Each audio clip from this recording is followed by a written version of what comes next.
اتنے بڑے صحابی کو یوں سمجھایا، معاذ زبان قابو میں رکھ، نفس کو سب سے زیادہ گندا کرنے والی زبان ہے۔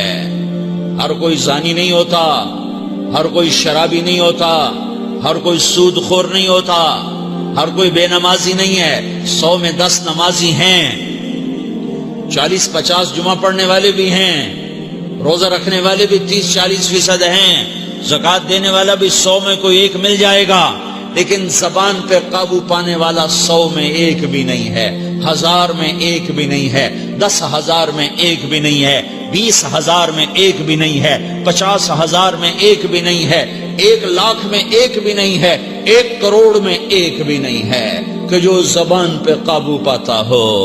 جو بولنے سے پہلے سوچتا ہو کہ کسی کی بے اکرامی تو نہیں کر رہا، کسی کا دل تو نہیں توڑ رہا، کسی کو بے عزت تو نہیں کر رہا۔